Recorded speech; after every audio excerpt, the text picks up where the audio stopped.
नमस्कार, SPT news में आपका स्वागत है। पेश है 22 जुलाई गुरुवार सुबह 6:15 बजे राजस्थान की बड़ी खबरें।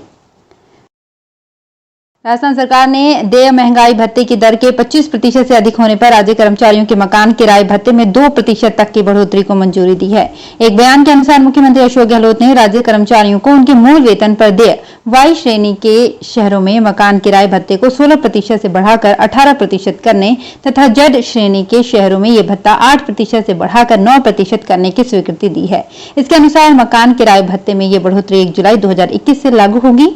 राज्य सरकार इस पर 400 करोड़ रुपए से अधिक का वित्तीय भार वहन करेगी। जयपुर से सीधे देहरादून, पुणे, चंडीगढ़, कोलकाता, अहमदाबाद और मुंबई के लिए फ्लाइट शुरू हो गई है। जयपुर एयरपोर्ट से इंडिगो ने एक साथ 6 शहरों के लिए फ्लाइट्स शुरू कर दी है। इनमें अहमदाबाद के लिए 2 और अन्य शहरों के लिए 1-1 फ्लाइट्स है। 1 अगस्त से बेंगलुरु, दिल्ली, मुंबई, कोलकाता, श्रीनगर सहित अन्य शहरों के लिए 9 फ्लाइट्स शुरू होंगी। अब यूपी, बिहार, उत्तराखंड की तरह राजस्थान में भी नदी, नालों, बांध और झरनों पर जिंदगी बचाने वाली जल पुलिस नजर आएगी। प्रदेश में पानी में डूबने से होने वाले 10 हॉटस्पॉट पर एसडीआरएफ की चौकियां स्थापित की जाएगी। इसके लिए प्रक्रिया शुरू कर दी गई है। वर्तमान में एसडीआरएफ की कंपनियां राजस्थान में 7 संभाग मुख्यालय पर तैनात हैं। फिलहाल संभाग मुख्यालय से जिलों के अंदरूनी कस्बों में आपदा होने पर बचाव राहत दल को जल्द पहुंचना संभव नहीं हो पाता है। एडीजे सुमित विश्वास के निर्देशन में कमांडेंट आईपीएस पंकज चौधरी को ये कमान सौंपी गई है। डूंगरपुर जिले के पुंजरपुर गांव में मंगलवार देर रात 11 बजे अज्ञात चोर बैंक में घुस गए, लेकिन वहां अचानक से सायरन बज गया, जिससे सुनकर वे डर गए और भाग गए। देर रात जब पुलिसकर्मी गश्त के दौरान वहां से निकले तो शटर आधा खुला हुआ था। इस पर बैंक अधिकारियों को बुलाया गया। गनीमत रही कि बड़ी वारदात होते होते बच गई। आवारा घूमते रहते नंदियों के संरक्षण के लिए गहलोत सरकार की ओर से प्रत्येक पंचायत मुख्यालय पर खोले जाने वाली नंदी गौशाला अभी तक मूर्त रूप नहीं ले पाई है। करीब 1.5 साल बाद भी टोंक जिले में एक भी नंदीशाला नहीं खुली है। ऐसे में सरकार की प्रत्येक पंचायत स्तर पर नंदी गौशाला खोलने की घोषणा ठंडे बस्ते में है। इसके चलते जिले में अभी ये नंदी आवारा घूमते रहते हैं, जो दुर्घटना का सबब बने हुए हैं।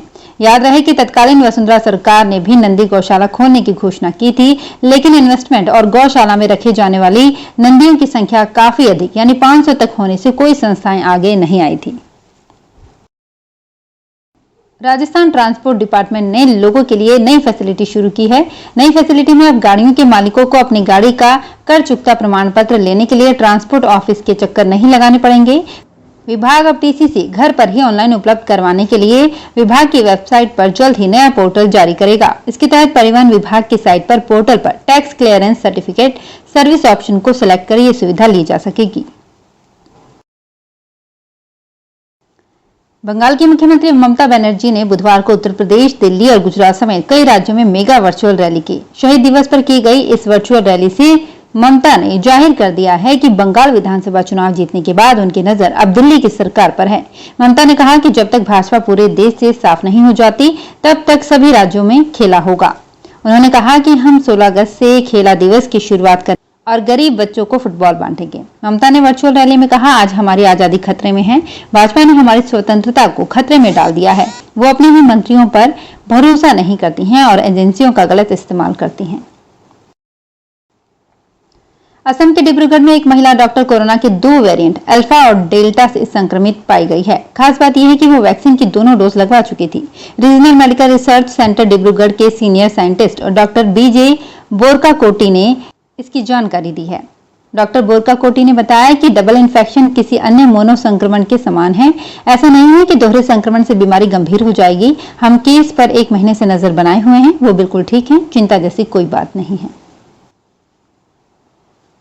निजी बस संचालक आज गुरुवार को 1 दिवसीय सांकेतिक हड़ताल पर रहेंगे। सुबह से ही बसें नहीं चलेंगी। इससे कोटा संभाग समेत प्रदेश भर में गुरुवार को निजी बस नहीं चलेंगी।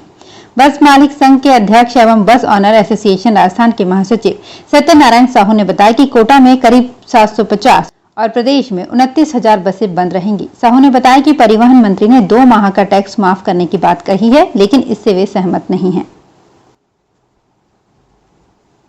सचिन पायलट ने राजस्थान के राजनीतिक हालातों को लेकर बड़ा बयान दिया है। पायलट ने कहा है कि हम लोगों ने जो मुद्दे उठाए हैं उसे आप सब जानते हो। राजस्थान में जब से कांग्रेस की सरकार बनी है तो उसके बाद हम उसे रिपीट नहीं कर पाए। ये नेताओं की कनेक्टिव रिस्पॉन्सिबिलिटी होती है कि हम दोबारा चुनाव जीतें। आगे पायलट ने कहा कि पिछली बार 20 पर रह गए, उससे पहले 50 पर आ गए। हम चाहते हैं कि देश के जो चुनाव हों उसमें जो पहले आशीर्वाद हमें मिला है उससे ज्यादा मिले। राजस्थान में सरकार अपने काम से, अपने परफॉर्मेंस से फिर से सत्ता में आए, इसी सिलसिले में हमने अपने सुझाव पार्टी आलाकमान को दिए थे। सचिन पायलट ने कहा कि ये हमारा अधिकार था, हमने ये मुद्दा आलाकमान के सामने रखा, जिस संदर्भ में जो हमें कहना था एआईसीसी ने संज्ञान लिया, कमेटी बनी, कमेटी ने मीटिंग की। अब समय रहते निर्णय ले लेंगे ताकि लोगों की जो उम्मीदें हैं वो पूरी हो जाएं। जोधपुर शहर में कोरोना की तीसरी लहर से लड़ने के लिए एक और प्रशासन अपनी तैयारी में जुटा हुआ है, वहीं दूसरी ओर रातानाड़ा कृष्ण मंदिर महिला मंडल की टीम इससे बचाव के लिए बच्चों के मास्क तैयार कर रही है। ऐसे में मंजुलता गोस्वामी ने बताया कि तीसरी लहर से बच्चों को अधिक खतरा होने की आशंका को देखते हुए महिला मंडल की ओर से बच्चों के लिए विशेष मास्क बनाए जा रहे हैं। जोधपुर जिले के राजकीय महात्मा गांधी इंग्लिश मीडियम की 9 स्कूलों में कक्षा 1 से 8वीं तक प्रवेश के लिए लॉटरी से प्रवेश प्रक्रिया मंगलवार से शुरू हुई। पहले दिन कक्षा 1 की लॉटरी हुई, इसी प्रकार दूसरी कक्षाओं की लॉटरी 22 जुलाई से होगी।